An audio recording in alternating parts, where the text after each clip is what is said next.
Hello everybody, hope you're having a fantastic day or night, whatever time of the day it is, or wherever you are, whatever struggles you're going through. Hope you can, come back from it, and I hope you're doing great in general. But anyway, I'm assuming if you're here for one reason and one reason only. Poppy Playtime Chapter 5, bro. It was a great game, probably my favorite game of the entire series. But I don't care about talking about the game because I forgot to record my footage when I played, so I'm putting someone else's footage in. But one thing related to Poppy Playtime that I can do, because I love the series a ton, is basically my favorite part of this franchise, probably our third favorite, Project Playtime. Now, I've already made a kit for Lily Lovebraids, but I'll probably talk about her a separate time. But today, I'm talking about the main focus of Chapter 5, Experiment 1006, Oliver Ludwig, the prototype. The prototype would be a large, threatening killer with solid mobility and crazy pressure, from recon to hallucinations to literally everything. He would be a jack of all trades, master of none type character. So let's get straight into his kit.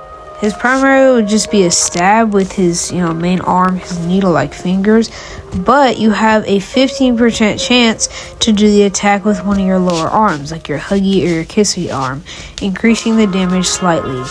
Your passive, called Consequence of Oppression, is essentially where, since you are so big, it is extremely hard to go through those low-hanging areas.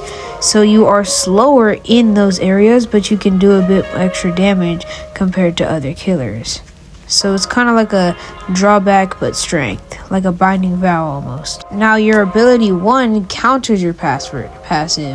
It is called Rageful Strength. You use your hands and tear open closed doors or lift up low-hanging areas temporarily, allowing you to go through them with ease. After you do this, you gain a slight movement boost to catch up with the survivor. This move has a low to mid cooldown, as it's not incredibly strong.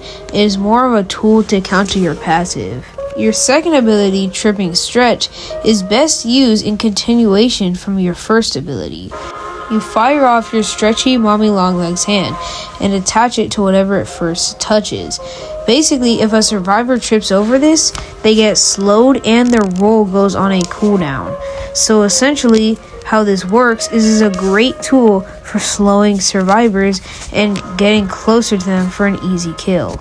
This move can last for up to 6 seconds, and you gain a slight speed boost when going in the direction of whatever your hand stuck to while it is active. It has a mid to long cooldown, as it is extremely powerful but also conditional, so you want to make sure you use it at the right times. Now your third move, which doesn't have too much correlation to the rest of your kit, but I promise you would be extremely strong in game, is called Gas Release. You release the gas from your ribcage chest area, and it fills a large area. Now there are 3 stages to how much the gas can affect a survivor. The first stage, which has the survivor going it for about 6 to 8 seconds, basically just makes the survivor a slightly slower and show a vague outline to the killer of where he is. The second stage, which has the survivor staying there for about 11 seconds, makes the outline a little less vague, and slows the survivor even more. Now the third stage straight up creates a hallucination of the killer inside the red gas and tells the killer, aka the prototype, exactly where you are inside the gas. Now his pickup animation is literally just a simple pickup animation. You pick them up with either your regular hand or one of your extra hands from the lower part of your body. Now, when throwing a survivor into the pit on their last health, you'll say, "We see what you look like." Wrong side out. Which just makes him a bit more threatening and awesome as a character. So, yeah, that was it for today's video. Hope you enjoyed, and because I really enjoyed this, I also hope you enjoyed just the chapter in general. It was one of, if not my favorite personally. But anyway, have a good day, and I'll see you next time. Bye.